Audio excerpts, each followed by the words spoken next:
ప్రభునందు ప్రియమైన సహోదరి సహోదరులారా, మన ప్రభు అయిన యేసుక్రీస్తు నామములో మీకు మీ కుటుంబానికి మీ శుభములు, దీవెనలు, ఆశీర్వాదాలు కలుగును గాక. ఈ మధ్యాహ్న కాల సమయంలో దేవుని వాక్యాన్ని మనం ధ్యానం చేద్దామా? ప్రతి ఉదయకాల సమయంలో ప్రభు దగ్గర మేము కనిపెట్టి ప్రార్థన చేసి ప్రతి ఉదయము వాగ్దానం ఇస్తూ ఉన్నాం. మధ్యాహ్న కాల సమయంలో కూడా దేవుని వాక్యాన్ని మీకు అందిస్తూ ఉన్నాం. ప్రతి ఒక్కరూ ఈ వీడియో చూస్తున్న మీ అందరూ కూడా వాక్యాన్ని వినండి, నమ్మండి.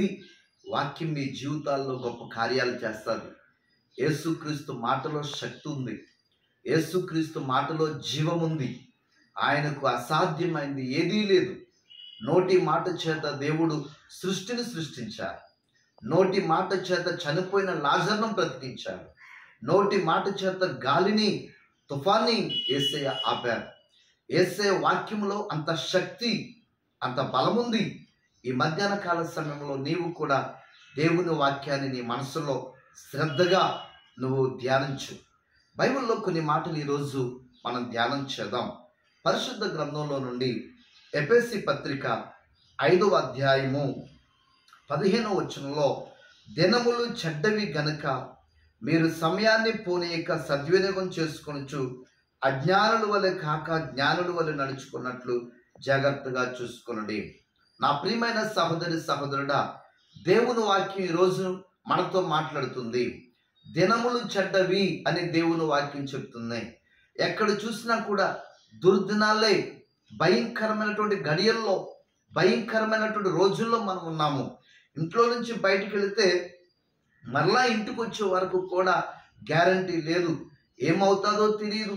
భయంకరమైన దుర్దినాల్లో ఉన్నాం. ఓ ప్రక్కన గాలి తుఫాన్లు, ఓ ప్రక్కన యుద్ధాలు, ఓ ప్రక్కన రోగాలు, వ్యాధులు, బలహీనతలు.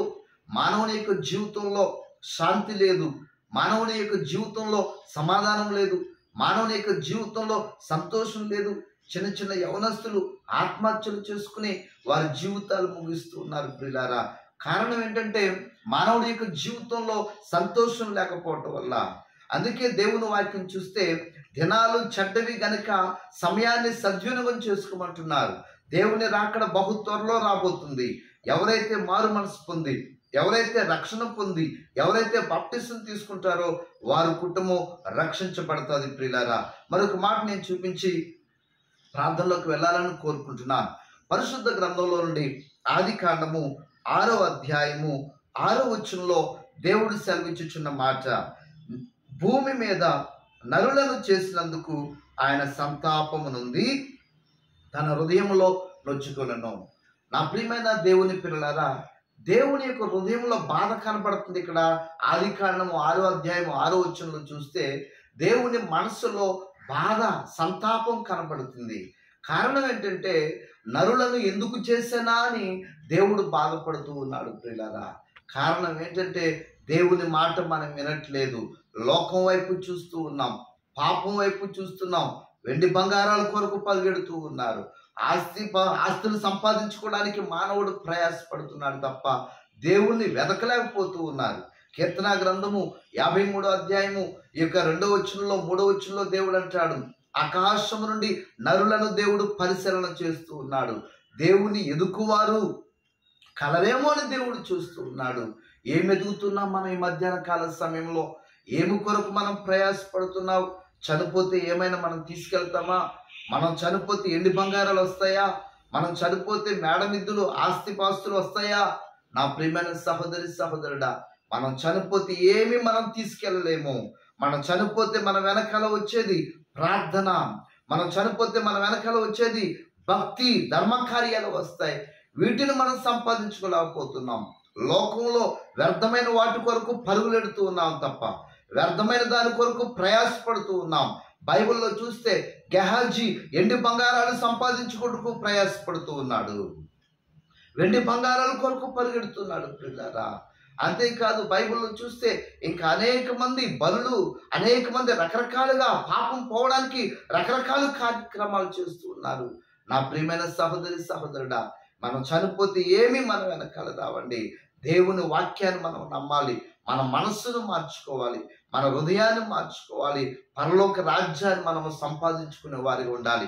ఇదే ఆదికాండం 6వ అధ్యాయం చూస్తే నోవాహు కుటుంబమే దేవునికి కనబడుతుంది.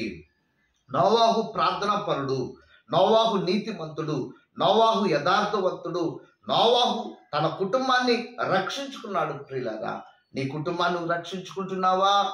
నీ కుటుంబం రక్షణ పొందిందా? నీ కుటుంబం మారు మనసు పొందిందా? నీ కుటుంబం దేవుని సన్నిధికి వెళుతుందా? ఒక్కసారి మనము పరిశీలన చేసుకుందాము. జల ప్రళయంలో ఈ 6వ అధ్యాయం 7వ అధ్యాయంలో దేవుడు నరులను చేశానని ఆయన సంతాపము నుండి భూమి మీద 40 రాత్రులు 40 పగళ్ళు ఒక ప్రచండమైనటువంటి వర్షాన్ని దేవుడు పంపించాడు.